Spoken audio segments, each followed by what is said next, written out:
So ito kasi yung sumisikat ngayon na top box sa market. So madami nang gumagamit ngayon ng hard plastic na top box. Yung ating bracket naman, medyo meron lang tayong konting modification na ginawa. So meron siyang additional na sticker. Ito yung Duhan sticker. Hawak natin ang half face helmet. So kapag ilalagay natin siya kahit nakatayo, eto, nakatayo siyang ganyan. Bali sa feeling niya naman, parang mas lumaki lang ng konti yung itsura ng motor.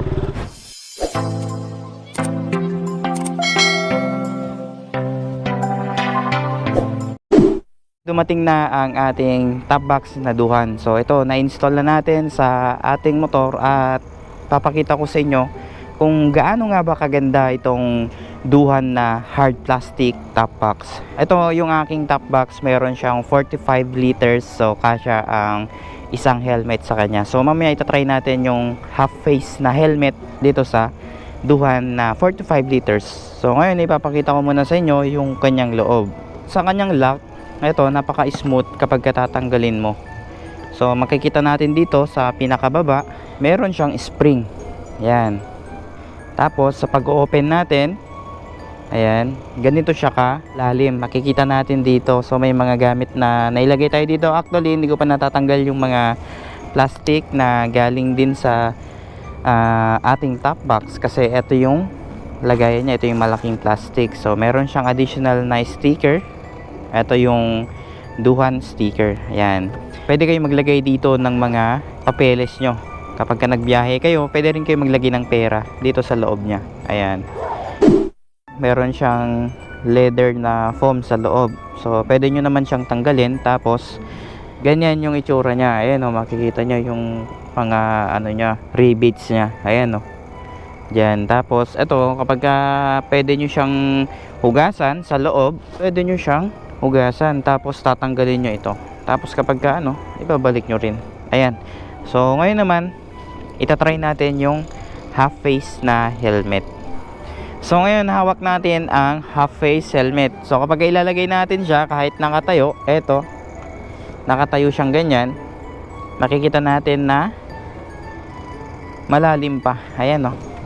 Tapos ayan, ilalak natin siya para makita nyo. Kasyang kasya dito ang half face helmet. So ito, gamit kasi natin ngayon yung aking Evo. Malamang sa malamang kasya din to kasi meron pa to. Kung makikita kasi natin dito sa pinakababa, ayan, meron siyang konting konting lagpas pagdating sa kanyang taas. Pero kapag sinilip natin dito, eto, makakapaglagay ka pa ng mga gamit dito. Ayan. So ilalagay ko naman yung aking bag. So yung bag, tapos ayan, ganyan. Tapos isasara natin.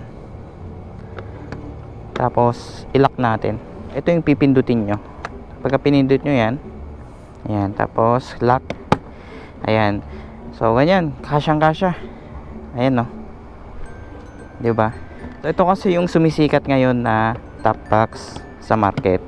So madami nang gumagamit ngayon ng hard plastic na top box, kasi bukod dun sa mas magaan yung binubuhat ng iyong motor, halos parehas sila ng design kung pagdating sa alloy top box. Kaya ito yung kinuha natin kasi mas magaan at hindi ganun mapipwersa yung ating shock. Yung ating bracket naman, medyo meron lang tayong konting modification na ginawa kasi yung kanyang plate ay hindi tugma dun sa kanyang butas. So naglagay tayo ng flat bar. Ito, so bali stainless yung pinalagay natin dito na flat bar, at gumamit tayo ng tornilyo na size 12. Pero depende naman sa bracket nyo yan kung ano talaga yung ilalagay nyo, kasi magkakaiba naman tayo ng bracket na ilalagay.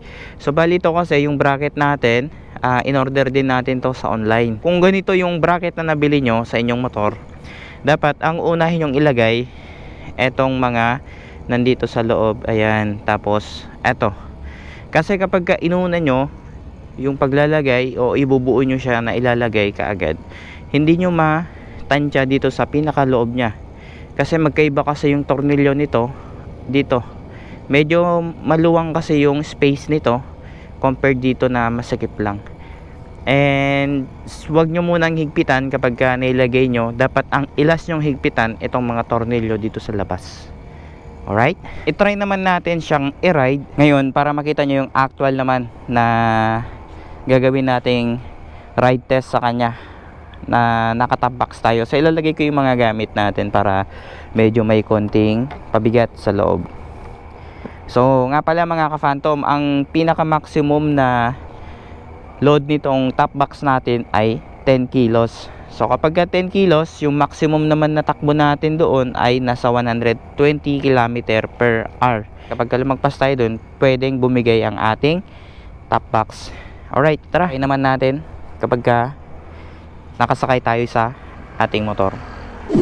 So kung makikita nyo sa baba, ito sa tabi ng kanyang tapalodo ay medyo bumaba siya ng konti. Pero normal yan nung wala pa siyang top box. Bali sa feeling niya naman, parang mas lumaki lang ng konti yung itsura ng motor.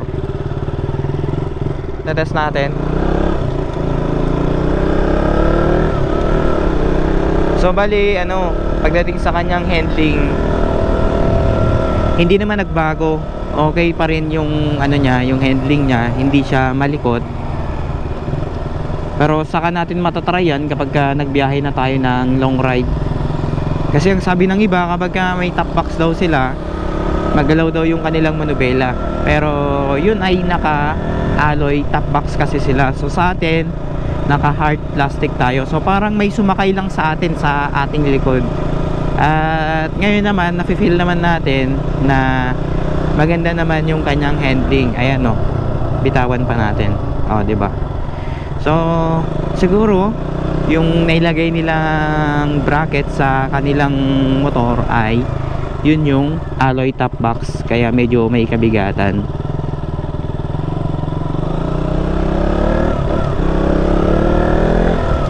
Sa forma, sa tibay naman, siguradong magtatagal naman siguro tong duhan na top box na to, kasi depende na lang siguro sa pangangalaga nyo. Noon yung mga plastic top box din noon. So ngayon kasi mas in-improve nila kung ano yung mga sumisikat ngayon sa market, tinulad na rin nila. Actually itong duhan na top box ay meron din siyang alloy na top box. So depende na lang sa inyo kung alin ba doon yung pipiliin nyo. Pero ito lang yung may suggest ko sa inyo. Kung babad na babad kayo sa biyahe, ang may re-recommend ko sa inyo na gamitin nyo, gumamit kayo ng hard plastic na top box, kasi mapapersa kasi yung shock nyo kapag yung gagamitin nyo na top box ay alloy top box. Tsaka ginawa na siyang mas convenient. Bukod sa ating top box, makikita nyo parang may mga dito nakalagay. So ito yung kanyang backrest. Ito, pagdating sa kanyang backrest, makikita naman natin na foam ito. Ayan pwedeng sandalan ng inyong OBR. At very comfortable naman siyang gamitin, kasi kapag itry natin umupo dito. Ayan. So kapag nagano naman tayo, sumakay tayo, feel naman natin parang nakasandal lang tayo sa upuan. Alam niyo yung pakiramdam na malambot siya, tapos alam niyo yung kapag nasa office kayo, yung nasa upuan ng manager, ganon yung feeling ng sandalan niya sa likod. Napakalambot niya. Ayan di ba? Ilalagay ko na lang yung link sa description para sa mga gustong bumili, doon na lang kayo bumili, di ba? Kasi pagdating sa kanyang package naman, overall maganda yung pagkaka-packaging sa kanya. So medyo mayroon lang akong konting comment regarding dun sa nag-deliver nito, kasi ito kasi dapat i-deliver dun sa mismong shop namin. So bali eto, kinuha ko pa siya dun sa labas ng shop namin, kasi yun nga, hindi nila may pasok kasi malaki yung kanyang box ko siya. Pero sa laki niya naman, hindi naman ganun kabigatan nung binuhat natin. At excited na akong i-install noon itong ating top box. Yun nga lang, yung gaya ng sabi natin na hindi eksakto yung kanyang top box plate dito sa aking bracket. So gumawa tayo ng modification. So kung gusto nyong tularan yung ginawa nating modification, matibay naman siya, pwede kayong maglagay na lang ng flat bar na dalawa o diretso kapag ganito yung motor nyo, KTM, tapos ganito yung nabili nyong top box and ganito yung nabili nyong bracket. Okay, so yun lang muna mga ka-Phantom yung i-share natin dito sa yun lang muna yung i-share natin ngayong araw na to. At after 1 week siguro magbibigay tayo ng feedback dito sa ating top box, kasi syempre yung vlog natin for today, ito yung ating first impression naman sa kanya, since dito lang naman tayo nag-iikot, hindi pa naman natin siya nilolong ride kung ano yung magiging feedback natin sa kanya, kasi syempre iba yung driving style natin dito sa city driving compare kapag nag long ride tayo. Alright, so mga ka-Phantom, sa mga hindi pa nakasubscribe sa aking YouTube channel, please subscribe and don't forget to hit the notification bell para lagi kayong updated sa aking latest video.